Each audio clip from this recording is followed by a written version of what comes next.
시진핑 중국 주석과 러시아 푸틴 대통령은 17일 정상회담 뒤 발표한 공동성명에서 중국과 러시아는 미국과 그 동맹들의 군사 영역에서의 위협 행위와 북한과의 대결 및 유발 가능성이 있는 무장 충돌 도발로 한반도 긴장을 격화하는 것에 반대한다면서 북한을 옹호했습니다.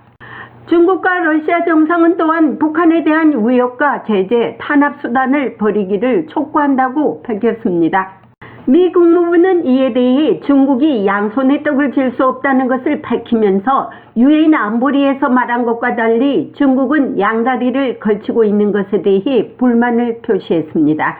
베단트 파텔 국무성 수석 부대변인은 16일 브리핑에서 러시아와 중국이 북한을 방어함에 따라 그 영향력에 대한 기대는 어떻게 변할 것이냐는 본 기자의 질문에 우리는 오랫동안 러시아와 중국이 북한의 도발적이고 무모하며 악의적이고 불안정을 초래하는 행동을 억제하고 이에 관여하는 데 역할을 할 수 있다고 밝혔다고 말했습니다. 또한 푸틴 대통령이 중국 방문에 이어 북한을 방문한다면 북중러 연대는 더욱 강화될 것인데 이것을 어떻게 평가하느냐는 질문에는 우리는 북한이 우크라이나에 대한 공격에 대해 러시아 연방에 물질적 지원을 계속 제공해 오고 있다는 것을 알고 있다면서 우리는 계속해서 그러한 행동을 규탄하고 행위자들에게 책임을 묻기 위해 계속해서 적절한 조치를 취할 것이라고 강조했습니다. Jenny, go ahead. Thank you, President. On China. 감사합니다. 베단트. 중국과 러시아의 정상회담에 관련한 질문입니다. 시진핑 중국 국가주석과 푸틴 러시아 대통령은 정상회담 성명에서 미국과 동맹국의 대북 압박에 반대한다고 밝혔습니다. 중국과 러시아가 북한을 방어함에 따라 그 영향력에 대한 기대는 어떻게 변할 것으로 보십니까? 우리는 러시아와 중국이 북한의 도발적이고 무모하며 악의적이고 불안정한 행동에 대해 북한을 통제하고 참여시키는 역할을 한다고 오랫동안 느껴왔습니다.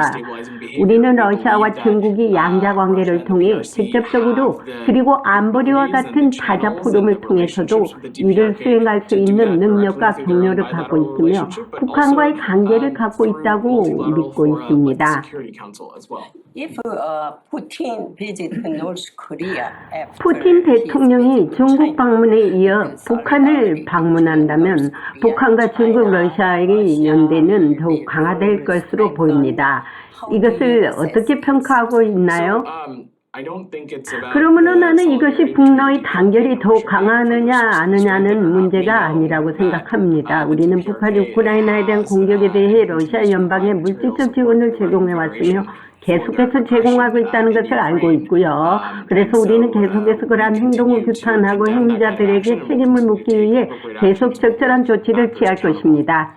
전문가들은 이번 중러 간 정상회담은 미국을 겨냥했다고 볼 수 있으며 미국의 동맹들까지 언급한 것은 한국 등 동맹국들에게 군사훈련에 대한 반대를 우회적으로 보내고 있다고 분석하고 있습니다. 국무성에서 보이스 오브 워싱턴 제니박입니다.